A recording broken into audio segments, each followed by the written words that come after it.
Welcome to another night in the NBA.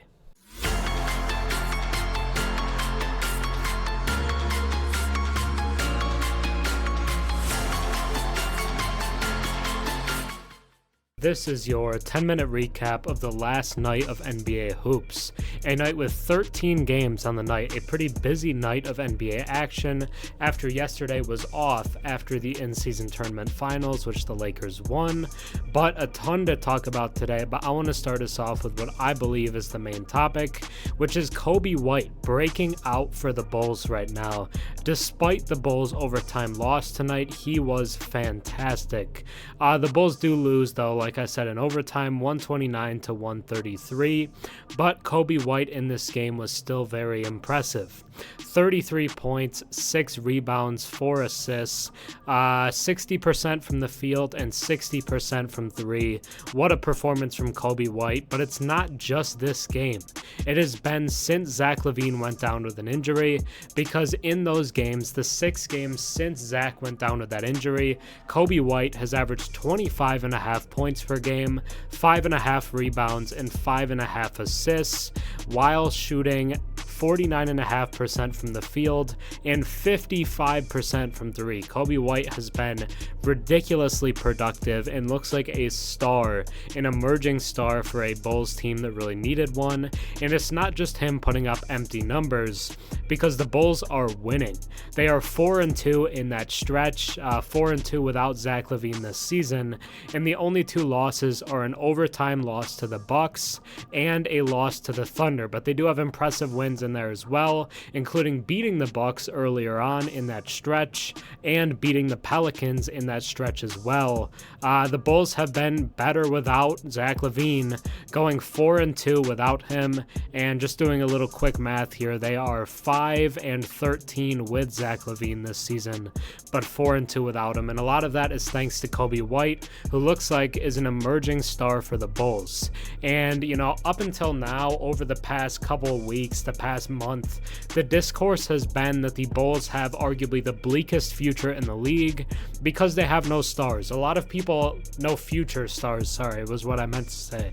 But a lot of people thought at the deadline they're going to trade LaVine, they're going to trade DeRozan and Caruso and Vucevic, and they might still do that. I'm not saying that that's out the window, but people thought after they did that, what does the future look like? Because Patrick Williams, despite going 4th overall, has been somewhat disappointing, and Coby White, to that point, hadn't really shown star potential, which is what they thought they might get when they drafted him in the lottery, but it seems like all Coby White needed was a chance with more opportunity, and with Zach LaVine out, he has taken full advantage of that, and the Bulls are letting him do what they didn't let Lauri Markkanen do. Lauri didn't really get an opportunity to continue to grow, to be a featured piece of the offense. They gave up on him too early, and then he blossomed into an all-star with the Utah Jazz. They saw it this time. They said, we're not going to let one of our young guys blossom with another team, and they gave him a new contract this offseason, and they said he's going to blossom here, and like I said, he's doing that. 25.5 points per game, 5.5 rebounds, 5.5 assists, and is just doing exactly what you want him to. Hit a couple of clutch shots down the stretch in this one, and had a really big rebound as well, which is huge for a guard that's not super big, and that's great for them. It looks like they have a legitimate future star on their hands, and the future looks much more bright than it did just a couple of weeks ago in Chicago, going from one of the bleakest futures in the league to potentially having a young star, and all of a sudden having a real direction of what you want this team to do moving forward. And it seems inevitable they're going to trade Zach LaVine. He's going to be out for a few more weeks, continuing to heal with his injury, and if they continue to win and Coby White continues to play well, it'll be Zach LaVine out of town, but maybe the other guys don't. Maybe they keep DeMar DeRozan, keep Caruso, keep Vucevic, because the guys are playing well, and if they're winning, then you can keep this core and go with a cheaper, younger star guard in Coby White. And like I said, the other guys are producing. DeMar DeRozan in this game was phenomenal. 41 points, 11 assists, 14 of 30 from the field isn't exactly great. It is sub 50%, but you'll take it because the offense was hitting, and I liked watching him in this game. He was a +6 positive impact. 3 of the 5 starters were a positive plus minus, and then you had everyone else being a negative, all the bench guys and 2 of the starters. But Vucevic has continued to be a pretty good all-around player this season. 14 points, 10 rebounds, and 5 assists. Had a 2020 game earlier in the year, has been a really impressive rebounder. And Patrick Williams, with Zach LaVine being out, has also started to pick it up. 15 points, 7 rebounds, 2 assists, and is doing more scoring on a night-to-night basis than maybe we were seeing before, which is a really positive sign for the Bulls moving forward, because all of a sudden you didn't really have any young guys that were excelling, and now you have 2 of them, because Pat Williams always been a good defender. If he can be a solid offensive piece, that's great, and just look like a DeAndre Hunter type would be awesome for the Bulls moving forward. And Coby White again looks like a star at the guard position, and he outplays Dame in this one. Damian Lillard 3 of 17 and 2 of 9 from 3. 3 of 17 from the field, 2 of 9 from 3, and Coby White outplays Dame. It's like that Cars meme where Lightning is getting passed, and it's past his time. The young guy is going past him, and that's what it looked like with Coby White in this game, outplaying Damian Lillard. Super impressive, and it looks like the Bulls have a future star. But now let's shoot around the NBA, look at different outcomes, and try to get an idea of what happened on this night of NBA basketball. So, in other action from around the NBA, we did have 12 other games on the night, and let's just try to run through them all and try to get an idea of what happened. So first off, the Heat beat the Hornets 116 to 114 in a game that I would say was a bit closer than a lot of people expected, and that's thanks to the kind of continued really impressive play of Terry Rozier, who had 34 points and 13 assists in the loss tonight. But the Heat get 24 from Duncan Robinson, and they move to 13 and 10 on the season.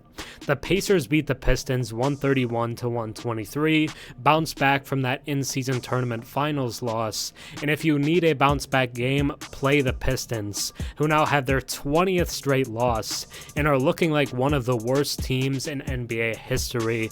2-21 on the season, have been winless for well over a month, pretty much a month and a half now. Benedict Mathurin, 30 points, 7 rebounds, and 8 assists in the victory for Indiana. The Magic continue their solid start to the year and beat the Cavs at home 104 to 94. 36 points from Darius Garland, who was really good in this one, but despite that, the Cavs couldn't get the victory in Orlando, and the Magic moved to 16 and 7 on the year. The Sixers beat the Wizards 146 to 101, a blowout victory where both Embiid and Tyrese Maxey were very impressive. Both kind of quietly MVP candidates, and the emergence of Tyrese Maxey is one of kind of like the underlying storylines of this season so far, because he looks like a legitimate all-NBA level guard, and the Sixers have one of the best duos we've seen in a while. The Wizards fall to 3-19 on the season. We'll get to another team later, but this season so far has 3 of the worst teams I've seen in a very long time. The level of embarrassing play at the bottom is worse than usual. The Nuggets beat the Hawks 129 to 122, bounce back after losing 3 consecutive games, and they finally get back in the win column in this one. 25 points, 8 rebounds, and 9 assists from Jokic, who looks a little bit more like himself. Trae Young gets ejected, but Bogdanovic with 40 points despite the loss. Very impressive. The Knicks beat the Raptors 136 to 130 behind 34 points and 8 rebounds from Julius Randle, who's been really good over the past couple weeks. The Rockets continue their really impressive home start, move to I believe 10-1 at home on the season with a 93 to 82 victory over the San Antonio Spurs, who have lost 17 straight games now. This is the 3rd team I'm talking about. The Spurs are 3-19. I saw something earlier that they were like 1-43 over their last whatever amount of games combined, and the one win was the Wizards over the Pistons. It's just so bad at the bottom. Wemby was good, 15 points, 18 rebounds, and 5 blocks, but the Spurs as a team just are not.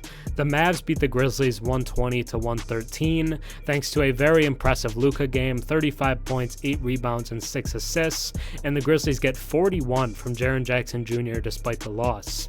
The Pelicans take down the Timberwolves, give them their first loss in a pretty long time.